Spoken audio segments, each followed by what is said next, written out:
Hello guys! Welcome to my vlog! For today's video, isasama ko kayo sa simpleng Baguio trip namin. Umalis kami ng 11 AM. Medyo late na nga kami kasi ang plano talaga namin ay 4 AM. Pero mabuti pa rin dahil natuloy kami. So kung gusto niyo ng kwentuhan at food trip, tara na! Simulan na natin ang biyahe papuntang Baguio.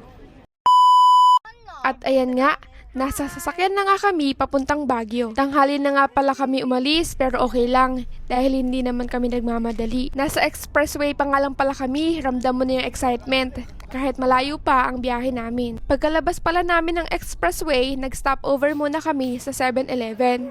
Bumili lang kami ng siopaw at konting snacks at kumain lang kami sa labas. Minsan talaga, yung mga ganitong mga moments, yung mas nagiging memorable.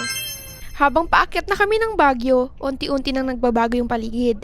Mas maraming puno, mas malamig ang hangin, at mas matatarik na yung daan. Nadaan nga pala kami dito sa Lion's Head, isa sa mga palatandaan na nasa Baguio City ka na.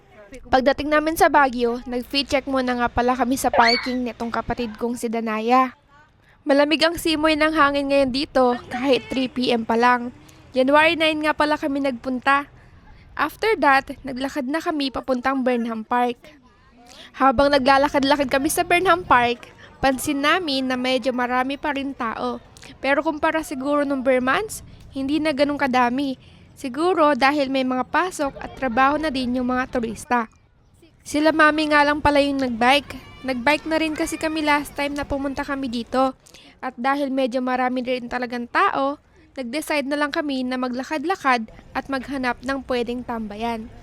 Habang nag-iikot-ikot nga, nakakita kami ng shawarma. Kaya ayun, napabili kami. After naming maglibot sa Burnham Park, dumiretso na kami sa Good Taste. Matagal na namin kinakainan to tuwing pumupunta kami ng Baguio, kaya parang parte na rin siya ng bawat trip namin. Nag-CR muna nga ako at nagpasama kay Danaya. Habang naghihintay ng order, nagkulitan muna kami ni Uno. Hanggang sa dumating na nga yung pagkain at dahil gutom na kami, kanya-kanya muna kami. Nung nakatapos na nga pala kaming kumain, bumaba na kami sa parking. Nakita namin na ang haba ng pila. Akala ko nga pila ng sakayan. Pila pala ng Good Taste. Buti na lang talaga at maaga kaming dumating. Pagkatapos nun, pumunta kami sa apartment ng kapatid kong si Dave. Nagpahinga muna kami at naghintay ng 9 PM para makapunta ng night market. Naglalakad-lakad na kami papunta sa night market. Kahit medyo pagod na, ibang energy talaga yung night market sa Baguio. Bumili muna kami ng taho. Mainit at bagay na bagay sa malamig na gabi. Nag-ikot-ikot kami, nagtingin ng mga laruan para kay baby.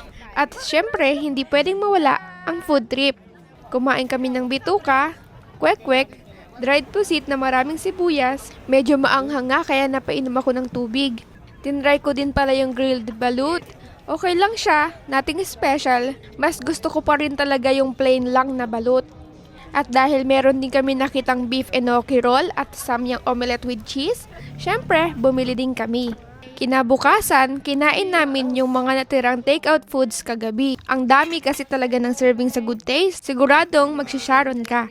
Tumambay muna nga pala kami dito sa Dunkin' Donut habang nagtitingin sila mami ng bagong apartment ni Dave. After ng maghapong paghahanap, eto nga at maglilipat na kami sa bago niyang apartment. Pati nga si Baby Uno nakikigulo sa mga gamit. Dito sa bagong apartment ni Dave na rin kami nagpalipas ng gabi. Hindi ko na nga pala na video yung bagong apartment. Magulo pa at hindi pa nakaayos yung mga gamit. Nag-ayos na kami ng gamit dahil pauwi na kami. Nung pauwi na, huminto muna kami para bumili ng pasalubong. Gustong gusto ko nitong butter oats na to. Gusto daw pala ni Danaya ng strawberry, kaya naghanap muna kami ng tindahan na may magandang strawberry. Yun lang ang aming simple at masayang Baguio trip. Kung nagustuhan nyo ang vlog na to, don't forget to like and comment. For more vlogs and updates, please follow my page. Hanggang sa susunod na vlog. Bye!